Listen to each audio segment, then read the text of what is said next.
Okay, so it's snowing again today, so we're going to try to fly my drone in the snow. That should be fun.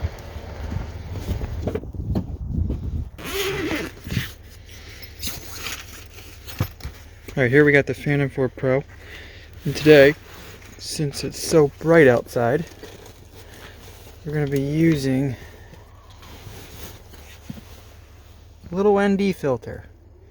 And what an ND filter is, kind of like sunglasses for your drone. Alright, let's see if what we can capture.